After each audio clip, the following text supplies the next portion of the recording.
갓난아이는 단순한 과정을 반복합니다. 배가 고파서 웁니다. 엄마가 젖을 줍니다. 그리고 소변과 대변으로 배출합니다. 또 배가 고파서 웁니다. 또 엄마가 젖을 줍니다. 또 소변과 대변으로 배출합니다. 이스라엘 백성들도 마찬가지입니다. 단순한 과정을 반복합니다. 죄를 짓고 고통을 당합니다. 하나님께 부르짖습니다. 응답받고 회복됩니다. 또 죄를 짓고 고통을 당합니다. 또 부르짖습니다. 응답받고 회복됩니다. 오늘 우리가 나누고자 하는 이 본문이 바로 그 죄를 짓고 고통당하는 그러한 모습을 우리가 담고 있습니다. 출애굽기에 대한 내용은 우리의 인생이에요. 출애굽기에서 나오는 그 과정이 우리가 겪는 인생을 말하고 있습니다. 애굽에서 고통당할 때의 모습은 죄로 인해서 고통당하는 인생의 모습입니다.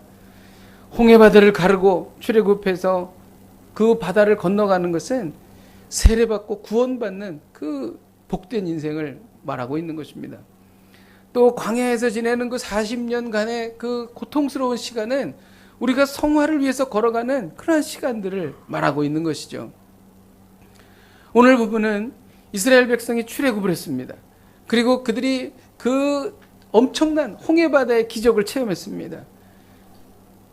어느 민족도 경험할 수 없었던 그 하나님의 그 장엄한 웅대한 역사를 경험했습니다.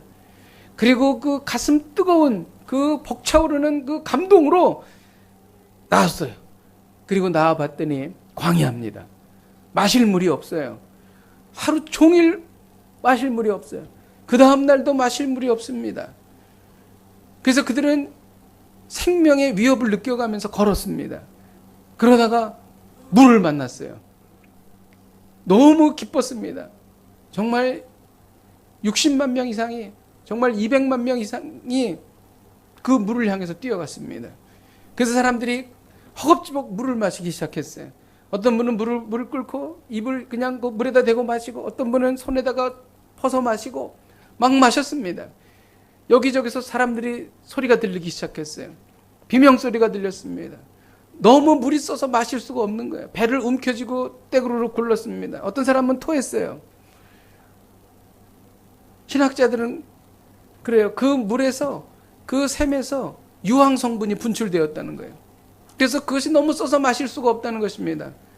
그들이 도착했던 곳은 마라입니다. 우리가 잘 아는 마라의 쓴물 사건이에요. 모세는 하나님께 간구했습니다. 주여, 우리를 살리소서. 우리가 물을 마실 수 있도록 우리를 건지소서. 그러는 과정에도 이스라엘 백성들은 모세를 원망했어요. 모세를 원망하는 것은 하나님을 원망하는 것입니다. 우리 26절을 같이 한번 읽도록 하겠습니다. 시작. 이르시되 너희가 나 하나님 나 여호와의 말을 들어 순종하고 내가 보기에 의를 행하며 내 계명에 귀를 기울이며 내 모든 규례를 지키면 내가 애굽 사람에게 내린 모든 질병 중 하나도 너희에게 내리지 아니하리니 나는 너희를 치료하는 여호와임이라. 이 사건은 매우 중요한 의미가 있습니다. 왜 이스라엘 백성들이 마라의 쓴물을 만났는가? 26절 후반절에 보면 나는 너희를 치료하는 여호와임이라. 치료하기를 원하신다는 것이죠. 이스라엘 백성들의 그 영혼에서 흘러나오는 그 쓴물을 하나님께서 치유하기를 원하셨다는 것입니다. 예수님을 믿고 구원받아도 우리의 그 죄악은 그대로 남아있어요.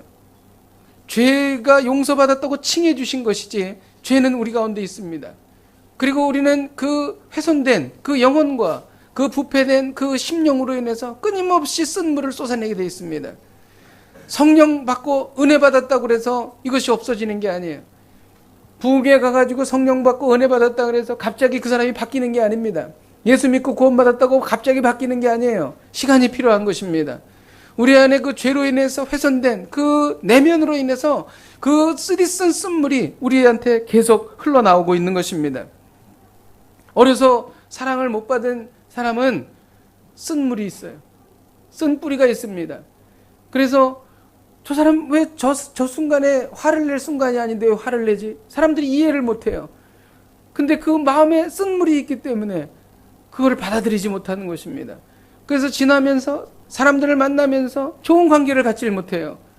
관계가 좀 좋아질 듯 하다가 또 쓴물이 흘러나와서 관계가 깨지고 마는 것입니다.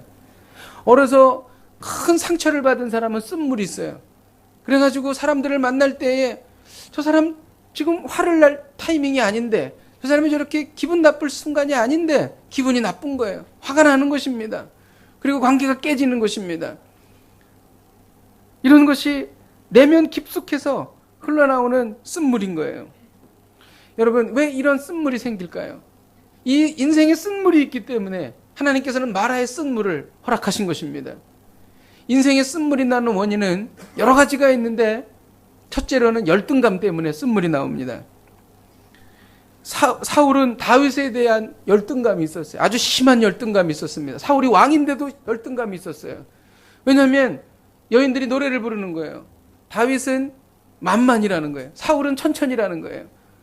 사울 왕보다 다윗이 10배 훌륭하다, 이렇게 말하는 거예요. 그 이야기를 듣고 그때부터 다윗을 경계하기 시작했습니다. 이 열등감은 무섭습니다. 여러분, 열등감은요, 논리와 상관없어요. 합리적인 것과도 상관없습니다. 사울은 다윗이 자기 사위였어요. 자기의 사랑하는 딸 미갈의 남편이에요. 그런데도 죽이려고 합니다. 이 열등감은 합리적이냐, 옳고 그르냐, 그거랑 상관없어요. 그냥 미친 듯이 한 방향을 향하여 달리는 것입니다. 다윗은 골리앗 장수를 무찌른 민족의 영웅이에요. 그런데도 다윗을 죽이려고 했습니다.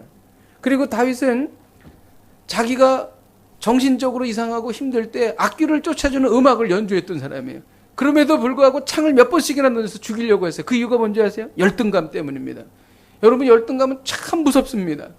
이 열등감을 해결해야 돼요. 열등감 해결하지 않으면 늘 관계 가운데 쓴물이 나옵니다. 이 쓴물은 자기에게 고통을 주고 다른 사람에게 고통을 주는 것입니다. 또 쓴물이 나는 원인이 있어요. 그건 죄책감입니다.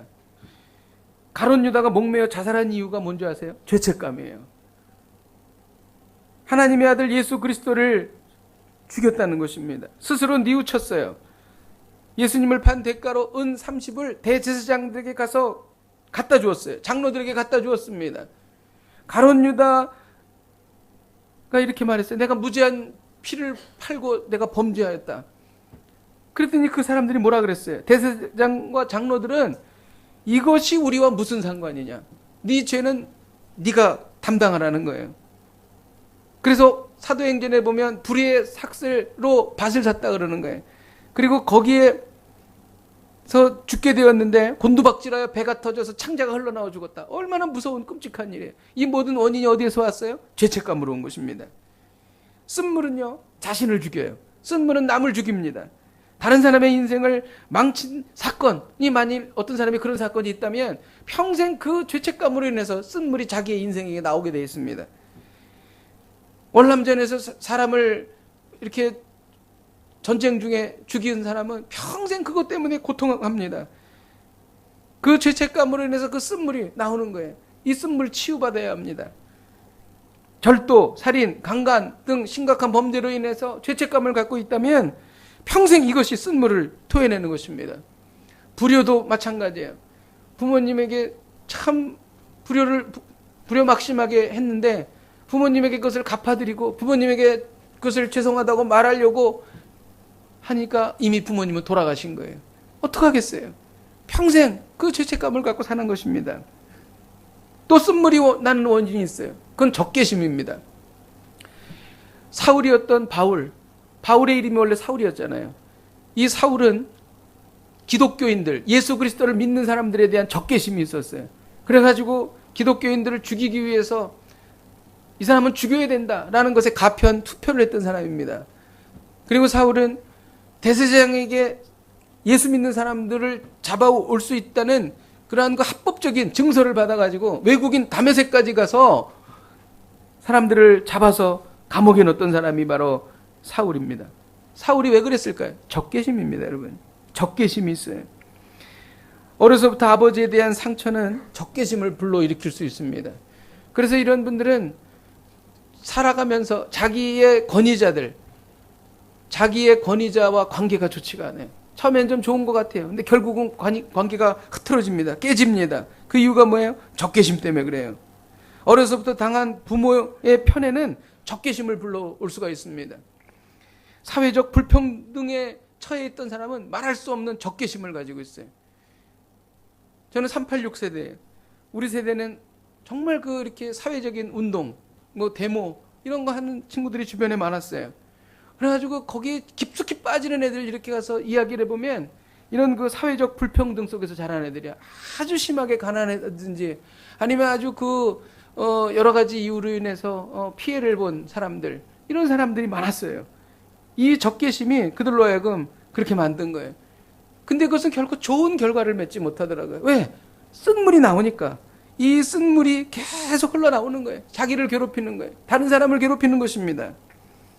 여러분, 어디 쓴물의 원인이 이것뿐이겠어요? 외로움도, 낮은 자존감도, 두려움도, 불안도, 이 모든 것들이 다 쓴물의 원인이 되는 것입니다. 또 실패, 심각한 실패, 더 이상 복구할 수 없는 실패, 이런 절망감, 좌절감, 이런 것들이 우리로 하여금 쓴물이 나오게 하는 것입니다. 여러분, 인생에서 쓴물이 흘러나오기 시작하면 어떤 일이 생길까요? 그 증상이 무엇일까요? 가장 대표적인 것은 뭐냐면 마음의 평안을 누릴 수 없다는 것입니다. 열등감이라고 하는 쓴물을 쏟아낸 사울은 항상 불안했어요. 얼마나 불안했든지 정신병이 걸렸습니다. 정신장애가 왔어요. 그래가지고 나를 너무 괴롭히는 존재가 있다. 나를 위해서 악령을 좀 내달라. 그래서 다윗을 부른 거예요. 그래서 다윗이 악기를 연주했습니다. 그때 악령이 쫓겨났어요. 정신적인 이상이 와서 갑자기 자기를 위해서 악기를 연주하는 다윗에게 창을 던져서 죽이려고 했던 것이 몇 번이나 돼요. 왜 이런 일이 일어납니까? 불안하니까, 초조하니까 평안을 잃어버리는 것입니다. 잘못된 성품과 인격은 사람들과의 관계를 깨트립니다. 여러분, 공동체 중에 내가 싫어하는 사람이 한 분이라도 있으면 그 공동체에서 기쁨을 누릴 수가 없어요. 예배 드릴 때 정말 내가 싫어하고 내가 꺼려하고 정말 관계가 깨진 사람이 한 명이라도 있으면 예배 중에 은혜도 못 받아요. 왜 그럴까요? 쓴물이 나오니까. 부부싸움을 심하게 와서 예배 드리면 예배가 은혜가 안 됩니다. 여러분, 오늘 오시기 전에 부부싸움 하시고 분 계세요? 은혜가 별로 안 될 겁니다, 여러분. 예, 안 됩니다. 예. 더 중요한 관계가 있는데 영적 리더와의 관계예요. 순장님과 관계가 안 좋으면 순예배 가서 절대 은혜 못 받습니다. 순예배 안 가게 됩니다. 목회자랑 관계가 나쁘면 은혜 못 받습니다, 여러분. 정말 너무나 안타까워요. 예. 그래서 저도 조심해야 돼요. 여러분들에게 조심해야 되고, 여러분도 저에게 조심해야 돼요. 그래서 이렇게 가재미 눈을 뜨고 봐야 돼요. 저분이 혹시 나에게 상처받지는 않을까? 내가 말을 잘못하지는 않을까? 그러면서 이렇게 눈치를 봐야 됩니다, 여러분. 그래야지 관계가 좋아야 우리가 영적 유익을 누릴 수 있으니까. 또 인생에 쓴물이 나오면은 대부분의 인간관계에서 외롭게 됩니다. 우리는 세상을 살다 보면 어려움이 생겨요. 그럴 때마다 하나님께서는 이 모양 저 모양으로 우리를 도와주십니다. 도와주는 방법이 사람을 보내주세요. 나에게 조언이 필요할 때는 정말 나에게 좋은 조언을 해줄 분을 보내주십니다. 그리고 내가 어떤 도움이 필요할 때는 그분을 또 만나게 해주세요. 그런데 인생에 쓴물이 나오면 어떤 일이 생기냐면 성품이 좋지 않고 관계가 좋지 않게 되기 때문에 그러한 도움을 다 놓쳐버려요. 받을 수가 없습니다. 그래서 시간이 지날수록 어떻게 되냐면 외로워지는 거예요. 여러분, 혹시 여러분에게 연락하는 분이 한 분도 안 계시는 분이 혹시 계세요? 그런 분 별로 없겠죠. 점검해 봐야 됩니다. 혹시 나의 인생에 쓴물이 나와서 내가 혹시 외로워지지는 않았는가? 나의 성품과 나의 잘못된 인격으로 인해서 내가 혹시 외로워지지는 않았는가? 우리는 점검해 봐야 합니다. 여러분, 이 마라의 쓴물은요, 단순히 써서 나무 막대기를 던져서 달게 되었더라, 이걸로 끝나는 게 아닙니다. 이 말씀을 하시기 위해서 한 것이 아니에요. 우리 인생의 쓴물을 어떻게 해결할 수 있는가? 이 인생의 쓴물을 어떻게 치유할 수 있는가? 이 말씀을 하기 위해서 이 본문이 여기에 기록된 것입니다. 어떻게 쓴물로 훼손된 성품과 인격, 또 훼손된 성품과 인격에서 흘러나오는 그 쓴물을 어떻게 우리는 치유할 수 있는가? 25절을 같이 한번 읽도록 하겠습니다. 25절 시작. 모세가 여호와께 부르짖었더니 여호와께서 그에게 한 나무를 가리키시니 그가 물에 던지니 물이 달게 되었더라. 거기서 여호와께서 그들을 위하여 법도와 율례를 정하시고 그들을 시험하실세. 한 나무를 가리키셨어요. 그리고 그 나무를 꺾어서 물에 던졌습니다. 그랬더니 그 쓴 물이 단물이 되었습니다. 그 나무는 구루쿠드라고 하는 나무의 열매예요. 그런데 이 나무의 열매가 진짜 무슨 샘에서 유황 성분이 있는데 그것을 중화시키고 그런 성능이 있는 게 아닙니다. 성능이 그런 어떤 성분이 있어서 그렇게 쓴 물이 단물이 된 게 아니라 하나님이 지시하셨기 때문에 쓴 물이 단물이 된 것입니다. 그러면 이 나무가 뭐냐는 거예요. 이것이 무엇을 의미하냐는 거예요. 이것은 성경을 앞뒤를 자세히 읽어보면 우리가 깨달을 수가 있어요. 왜 하나님께서 그렇게 하셨는가? 25절 같이 한번 읽도록 하겠습니다. 25절 시작. 모세가 여호와께 부르짖었더니 여호와께서 거기서 그의 한 나무를 가리키시니 그가 물에 던지니 물이 달게 되었더라. 거기서 여호와께서 그들을 위하여 법대와 율례를 정하시고 그들을 시험하실세. 물이 있어서 부르짖었어요. 그랬더니 나무를 가리켜서 물에 던졌으니 물이 달게 되었어요. 그 다음 말이 뭐예요? 왜 나무를 넣으셨는가에 대한 이야기가 여기 나오는 거예요. 거기서 여호와께서 그들을 위하여 법도와 율례를 정하시고, 법도와 율례 뭐예요? 하나님의 말씀인 것입니다. 하나님의 말씀만이 우리의 쓴 물을 단물로 변화시킬 수 있는 거예요. 야단친다고 바뀌지 않아요. 여러분 무슨 교육훈련에 참여한다고 뭐가 되지 않습니다. 하나님의 말씀이 그 훼손된 성품과 인격을 터치할 때에 그 인생에서 흘러나오는 쓴물은 단물로 변화할 수 있다는 것입니다. 그런데 왜 나무냐는 거예요. 그냥 말씀으로 하시면 되는데 왜 나무를 여기에서 지적하셨는가?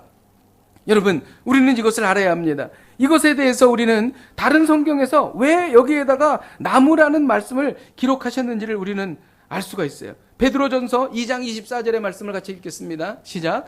친히 나무에 달려 그 몸으로 우리 죄를 담당하셨으니 이는 우리로 죄에 대하여 죽고 의에 대하여 살게 하려 하심이라. 그가 채찍에 맞음으로 너희는 나음을 얻었나니. 나무에 달린 예수 그리스도 십자가를 말하는 것입니다. 특별히 이 말씀 중에서 우리의 그 훼손된 성품과 인격을 치유할 수 있는 것은 십자가 복음을 말하는 것입니다. 이 십자가 복음이 터치될 때에 우리 안에 훼손된 성품이 치유되는 거예요. 우리 안에 있는 죄는 사라지는 것입니다. 여러분 우리가 예수 그리스도의 십자가를 만날 때 우리의 열등감이 사라지는 거예요. 왜냐하면 예수 그리스도의 십자가를 경험하면 나같이 보잘것없는 사람이, 아무것도 아닌 사람이 왕같은 제사장이 되는 거예요. 하나님의 아들이 되는 것입니다. 우리가 자존감이 높아지는 것입니다. 그러므로 우리 안에 있는 열등감이 치유되는 거예요. 예수 그리스도의 십자가를 경험하면 적개심이 사라지는 것입니다. 예수 그리스도는 십자가 선상에서 자기를 죽이려고 했던 병사들을 용서하셨어요. 저들은 저들의 죄를 알지 못하나이다. 저들의 죄를 용서하여 주옵소서. 그렇게 말씀하신 예수 그리스도를 바라볼 때에 내가 적개심을 풀었던 모든 사람들, 환경으로부터 우리는 자유하게 될 수 있게 되는 것입니다. 이것이 바로 십자가예요. 여러분 십자가를 경험하면 죄책감을 이길 수 있습니다. 왜냐하면 예수 그리스도의 십자가는 모든 인류의 죄를 용서하신 거룩하신 하나님의 보혈의 능력이 있는 것이기 때문입니다. 그래서 예수 그리스도의 십자가에 터치되면 우리 안에 있는 죄가 사라지기 시작하는 것입니다. 내가 어떻게 할 수 없는 죄, 내가 감당할 수 없는 죄, 내가 할 수 없는 이 그 불가항력적인 너무나 지긋지긋하고 나의 영혼 깊숙이 뿌리 박혀있는 이 죄를 다 뽑아낼 수 있다는 것입니다. 이게 십자가의 능력이에요. 그래서 마라의 쓴 물을 여기서 보여준 것인 것입니다. 여러분의 인생에 쓴물이 나오기 시작합니까? 십자가를 깊이 묵상하시길 주님의 이름으로 축복드립니다.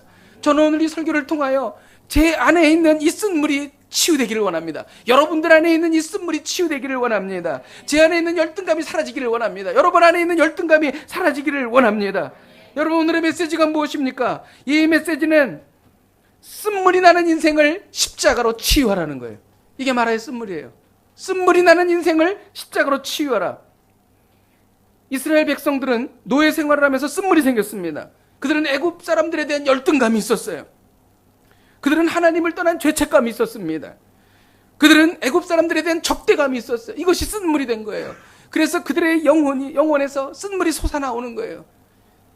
하나님께서는 광야 시절 40년을 이들이 겪기 위해서, 그리고 가나안 땅에 새로운 왕국을 건설하기 위해서 먼저 하나님께서는 이 쓴물을 치유하기를 원하셨다는 거예요. 그래서 마라의 쓴물을 허락하신 것입니다. 우리에게 모세가 던진 나무가 필요합니다. 그것은 예수 그리스도의 십자가입니다. 여러분 쓴물을 치유하는 십자가는 우리의 삶에 어떻게 나타날까요? 그럼 십자가를 집에다 걸라는 건가? 십자가를 붙들고 있으라는 건가? 기도하라는 건가? 뭔가? 실제적으로 우리의 삶 속에 이 십자가가 어떻게 적용되는 줄 아십니까? 첫째, 십자가는 고통입니다. 고통. 훼손된 성품과 왜곡된 인격을 치유하기 위하여 지불해야 될 대가는 고통인 거예요. 날카로운 돌이 부드러운 조약돌을 만드는 것입니다. 여러분, 정말 우리가 이 다듬어지기까지 수많은 고통의 세월이 필요한 거예요. 여러분도 고통 중에 계시는 계시죠? 왜 나에게는 이렇게 시험이 많은가? 왜 이렇게 고통이 많은가? 이 고통이 끝나면 이 끝나기가 무섭게 또 다른 고통이 있는가? 왜 이 고통이 끊어지지 않는가? 하나님은 우리의 성품을 다듬으시기를 원하시는 것입니다. 그래서 고난을 주시는 거예요. 저는 제가 알고 있던 한 사람 중에 아주 성품이 못된 사람이 있었어요. 어느 날 오랜 세월이 지나서 그분을 만난 적이 있어요. 너무나 많이 변했어요. 눈빛이 바뀌었습니다. 말투가 바뀌었어요. 태도가 바뀌었습니다. 그래서 이야기를 들어봤어요. 그랬더니 그동안 너무 어려운 일이 많았어요. 정말 제가 듣기에도 너무 힘든 일들이 많았습니다. 자기가 감당할 수 없을 만큼의 힘든 일들을 겪었어요. 그러면서 그가 변했더라고요. 그리고 성품이 부드러워졌더라고요. 물론 고난을 당한다고 다 성품이 변하는 거 아니에요. 어떤 사람은요, 고난 당하면 더 나빠지는 사람이 있습니다. 아무 그것이 그 사람에게 영향이 없는 사람이 있어요. 그런데 하나님의 백성, 복받은 자, 변합니다, 여러분. 고난 속에서 변하는 것입니다. 그리고 둘째, 이 십자가는 죽음입니다. 그렇잖아요. 십자가는 죽음이에요. 십자가의 본질은 죽음입니다. 내 자아를 내가 절대 죽일 수가 없어요. 그러나 십자가 앞에 나가면 가능해요. 이 죽음은 뭐예요? 이기심의 죽음이에요. 이 죽음은 뭐예요? 야망의 죽음입니다. 이 죽음은 뭐예요? 혈기의 죽음이에요. 상황만 되면 막 혈기를 핏대를 부리는 사람들이 있어요. 십자가 위에서 죽여야 합니다. 그 혈기 죽여야 합니다. 내 안에 있는 그 나쁜 습관들, 여러분 중에 혹시 음행을 하는 분이 혹시 있을지 모르겠어요. 우리 성도는 그런 분이 없으리라고 저는 믿습니다. 근데 만약 그런 것이 있다면 죽여야 됩니다. 다른 사람에게 험담하는 그러한 성품이 있다면 죽여야 됩니다. 남들이 알지 못하는 그 나만이 알고 있는 나쁜 습관 죽여야 됩니다. 여러분, 예수님을 믿고 회개했는데 간혹 나쁜 기질이 나옵니다. 이건 왜 그러냐면 죽은 것이 아니라 잠시 기절한 거예요. 기절한 거. 기절했다가 다시 상황이 좋지 않은 상황이 되면 그 나쁜 기질이 나오는 거예요. 내 나쁜 기질을 죽여야지. 주님이 저기 계시네. 십자가에 못 박혀 계시네. 나도 올라가야지. 주의 손에 나의 손을 포개고 이쪽도 포개고 같이 죽어요. 근데 조금 시간 지나니까 눈을 살짝 뜨고 아유 내려가야지. 그리고 살금 내려갑니다. 죽은 게 아니에요. 기절한 겁니다. 또 나타납니다. 죽여야 됩니다. 여러분, 십자가만으로는 치욕이자 수치이자 패배예요. 그런데 십자가는요, 놀랍습니다. 십자가는 절대로 십자가로 끝나지 않아요. 십자가는 반드시 부활이 따라옵니다. 할렐루야. 반드시 살아난다는 거예요. 십자가는 부활이 있기에 영광이며 승리예요. 여러분, 이것이 바로 십자가 복음입니다. 훼손된 성품과 왜곡된 인격이 죽고 새 사람이 탄생하는 것입니다. 저는 오늘 이렇게 새롭게 탄생하는 분이 있기를 주님의 이름으로 축복드립니다. 거듭나는 것은요, 조금 좋아지는 게 아니에요. 완전히 새로운 생명체로 바뀌는 거예요. 옛사람이 죽고 새 사람이 탄생하는 것입니다. 고린도후서 5장 17절을 우리 같이 한번 읽도록 하겠습니다. 시작. 그런즉 누구든지 그리스도 안에 있으면 새로운 피조물이라. 이전 것은 지나갔으니 보라 새 것이 되었도다. 이전의 죄악을 버리십시오. 다 뒤로 버리십시오. 그리고 새 것이 되는 것입니다. 할렐루야. 어떻게 합니까? 십자가의 능력으로 하는 것입니다. 이 놀라운 일이 우리 가운데 있기를 주님의 이름으로 축복드립니다. 말씀을 준비하면서 주신 감동이 있습니다. 27절에 보면 그들이 엘림에 이르니 거기서 물샘 12과 종려나무 70그루가 있었다. 이렇게 기록합니다. 물샘 12과 종려나무 70그루가 뭔지 아세요? 여러분, 물샘 12는요 12지파입니다. 종려나무 70그루는요 이스라엘의 70장로예요. 이것은 이스라엘을 위해서 내가 특별히 준비한 장소다라는 것을 여호와 일의 하나님을 보여준 거예요. 신학자들은 말합니다. 팔레스타인 지역에 엘림만큼 대단한 오아시스는 없다, 이렇게 얘기할 정도로 최고의 오아시스입니다. 여기 이거를 준비한 거예요. 하나님께서는 광야를 지나는 이스라엘 백성을 위해 완벽하게 준비해 주신 것입니다. 그런데 이 엘림 바로 직전에 무슨 일이 있었어요? 오늘 우리가 나누었던 마라의 쓴물 사건이 있었습니다. 마라의 쓴물은 하나님의 시험이었습니다. 하나님의 시험이 뭔지 아세요? 마라를 지나서 성공적으로 통과해서 엘림까지 가는 것입니다. 그런데 그들은 엘림 가기 전에 마라에서 주저앉고 말았습니다.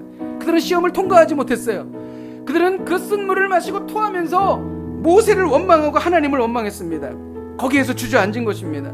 그래서 결국 어떻게 됐어요? 이 사람들이 한 사람도 가나안 땅에 들어가지 못하게 됐다는 것입니다. 너무나 안타깝습니다. 여러분, 엘림은요 오늘날의 와디 구른델이라는 지역이에요. 그런데 이 엘림이라는 뜻은 뭐냐면 곱고 바르다, 그리고 굳센 나무다, 이런 뜻이에요. 만일 이 마라의 쓴물을 이스라엘이 성공적으로 승리해서 통과했다면 이들은 힘이 세고 곧고 굳센 나무 같은 사람들이 되었을 거예요. 근데 통과하지 못했어요. 그리고 그들은 주저앉았습니다. 저는 이 대목을 깊이 있게 묵상했습니다.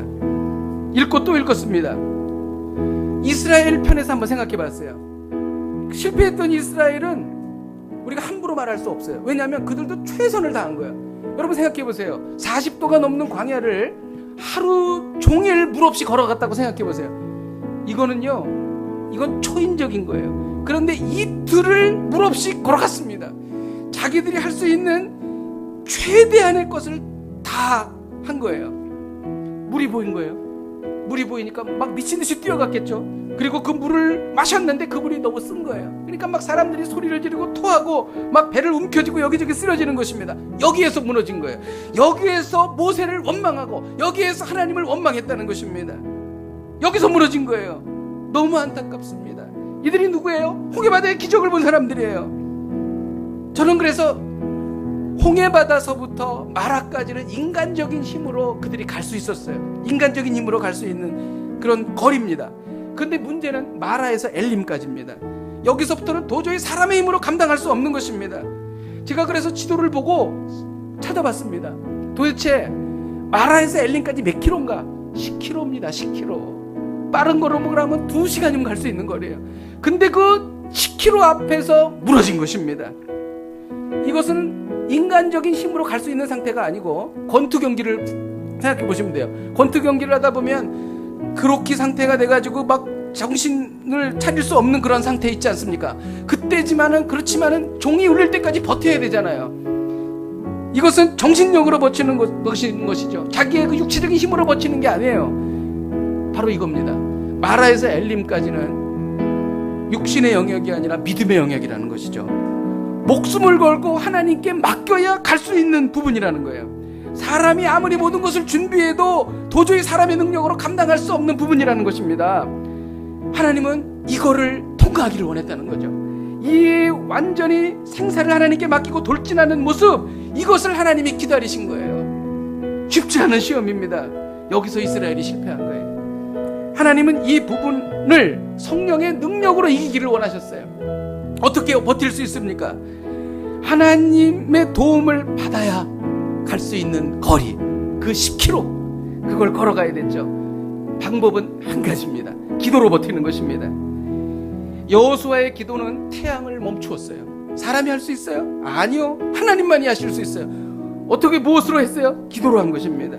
엘리야는 기도로 3년간 비가 오지 않게 했습니다. 그리고 또 3년 후에 비가 오도록 했습니다. 히스기야의 기도는 그의 생명을 15년이나 연장시켰어요. 생명을 자기 힘으로 갈 수 있는 거예요? 아니요. 믿음의 영역이에요. 무엇으로? 기도로 하는 것입니다. 에스더의 기도는 멸절 위기에 처한 유대인들을 구했습니다. 느헤미야의 기도는 회파된 예루살렘을 건축한 것입니다. 재건한 것이에요. 더 놀라운 사건이 있어요. 엘리사, 엘리야, 베드로, 사도 바울, 이 네 사람의 공통점이 뭔지 아세요? 죽은 사람을 살렸다는 거예요. 죽은 사람을 살린 게 사람의 영역입니까? 믿음의 영역이죠. 무엇으로 살렸습니까? 기도로 살린 것입니다. 그래서 이것에 대해서 야고보는 엘리야가 우리와 같은 성정을 지녔지만 기도할 때 놀라운 역사가 일어났다고 말했어요. 야고보가 누군지 아세요? 낙타 무릎이에요. 야고보는요, 무릎 꿇고 너무 많이 기도해가지고 무릎이 낙타처럼 변했다는 거예요. 그래서 이 야고보의 낙타 무릎을 우리가 말하는 것입니다. 여러분, 지금 혹시 한계선상에 와 계십니까? 엘림까지는 앞으로 10km입니다. 2-3시간만 걸으면 도달할 수 있는 거래요. 조금만 더 버티십시오. 조금만 더 견디십시오. 우리는 마라를 지나서 엘림을 가야 돼요. 마라에서 쓴 물을 먹고 모세를 원망하지 않고 마라에서 쓴 물을 먹고 뒹구르면서 주여 하고 외쳐야 되는 거예요. 그러면 갈 수 있는 거예요. 이거는 기도입니다. 여러분, 우리는 성공하고 엘림까지 가야 됩니다. 바로 이 말이 그들이 엘림에 이르니 이 말씀에 담겨있는 하나님의 뜻입니다. 오늘 하나님은 우리에게 말씀하세요. 쓴물이 나는 인생을 십자가로 치유하라. 쓴물이 나는 인생을 십자가로 치유하라. 이를 위하여 고난을 통하여 성품을 변화시키십시오.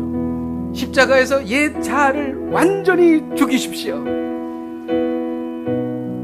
저는 이 은혜가 오늘 우리에게 임하기를 주님의 이름으로 축복드립니다. 우리 함께 찬양하고 기도하십시다. 만왕의 왕 내 주께서. 우리 가사를 생각하며 찬양하십시다. 특별히 오늘 치유와 회복이 일어나기를 원합니다. 만왕의 왕 내 주께서 왜 고초당했나. 이 벌레 같은 날 위에 불보혈을 흘렸네. 십자가 내가 처음 볼 때에 나의 맘에 큰 고통 사라져. 오늘 믿고서 내 눈 밝았네. 우리 가슴에 손을 대고 십자가 십자가 내가 처음 볼 때 나의 맘에 고통 사라져. 오늘 믿고서 내 눈 밝았네. 참 내 기쁨 영원하노라. 우리 합심해서 기도하십시다. 내 인생에 쓴물이 있음을 고백합니다. 이 쓴물은 나에게 고통을 주고 남에게 고통을 주고 있습니다. 십자가로 마라의 쓴물이 단물이 되었습니다. 십자가의 능력이 내 삶에 나타나게 하옵소서. 열등감이 사라지게 하옵소서. 죄책감이 사라지게 하옵소서. 적개심이 사라지게 하옵소서. 이 십자가의 능력이 나를 고쳐 주옵소서. 우리가 찬 목소리로 기도하시겠습니다. 하나님 아버지, 내 인생에 쓴물이 있음을 고백합니다. 하나님 아버지, 쓴물은 열등감으로 시작이 되었고, 하나님 아버지, 쓴물은 죄책감으로 시작이 되었습니다. 하나님 아버지, 아무리 노력을 해도 열등감이 사라지지 않습니다. 하나님 아버지, 죄책감이 사라지지 않습니다. 하나님 아버지, 적개심이 사라지지 않습니다. 하나님 아버지, 그 마라의 쓴물에 던진 그 나무가 하나님 아버지 십자가임을 믿습니다. 하나님 아버지, 십자가 복음의 능력이 우리 가운데 임하여서 우리 안에 있는 모든 열등감과 죄책감이 사라지는 역사가 일어나게 하여 주시옵소서. 하나님 아버지, 우리 안에 있는 고통이 사라지기를 원하오니 성령님 역사하여 주시고, 하나님 아버지 불쌍히 여겨주셔서 하나님 아버지 십자가의 능력이 우리의 삶에 나타나게 하여 주시고, 우리를 치유하여 주시고 우리 고쳐하여 주옵소서. 우리가 이어서 기도할 때에 지금까지는 내 힘으로 버텨왔습니다. 그러나 지금은 더 이상 버틸 수가 없습니다. 내 인생에 마라의 쓴물이 나오고 있습니다. 마라에서 엘림까지 무사히 가기를 원합니다. 내 힘으로 감당할 수 있는 어려움을 기도로 버티기를 원합니다. 감당하기를 원합니다. 극복하기를 원합니다. 엘리야가 했던 기도의 능력을 주옵소서. 히스기야가 했던 기도의 능력을 주옵소서. 이 기도로 이 어려움을 능히 감당하게 하여 주옵소서. 우리 함께 통성으로 기도하시겠습니다. 하나님 아버지, 지금까지는 내 힘으로 버텨왔습니다. 하나님 아버지, 그러나 더 이상 버틸 수가 없습니다. 하나님 아버지, 한계선상에 있습니다. 내 인생에 마라의 쓴물이 나오고 있습니다. 하나님 아버지, 마라에서 엘림까지 하나님 아버지 무사히 가기를 원합니다. 하나님 아버지, 주여 내 힘으로 감당할 수 없는 이 어려움을 하나님 아버지 기도로 감당하기를 원합니다. 하나님 아버지, 엘리야가 했던 그 기도의 능력을 더하여 주시옵소서. 히스기야가 했던 기도의 능력을 더하여 주시옵소서. 12개의 샘물과 70개의 종려나무의 은택을 누리게 하여 주시옵소서. 하나님 아버지, 오늘 주님 앞에 기도하며 나아갑니다. 하나님 아버지, 마라의 쓴물이 멈추게 하여 주시고 치유하여 주시옵소서. 하나님 아버지, 내가 갈 수 없는 이 시간 하나님 아버지 믿음으로 나아가기를 원합니다. 기도로 나아가기를 원합니다. 하나님 아버지, 마라에서 승리하여 엘림까지 가게 하여 주시고 역사하여 주시고 인도하여 주시옵소서. 하나님 아버지, 지금 이 시간 한계선상에 있는 성도들이 있습니다. 지금까지는 내 힘으로 버텨왔지만 더 이상 갈 수 없는 성도들이 있습니다. 하나님 아버지, 우리가 배를 움켜쥐며 주를 찾습니다. 주여 우리를 도와주옵소서. 주여 우리를 건져 주옵소서. 마라에서 엘림까지 승리하여 가기를 원합니다. 내 힘으로 갈 수 없는 이 어려움을 기도로 승리하기를 원합니다. 하나님 아버지, 주여 우리가 엘림에 도착하여 12개의 샘물과 70그루의 종려나무를 누리기를 원합니다. 이 은택이 우리에게 임하게 하여 주시옵소서. 예수님의 이름으로 간절히 기도하였습니다. 아멘.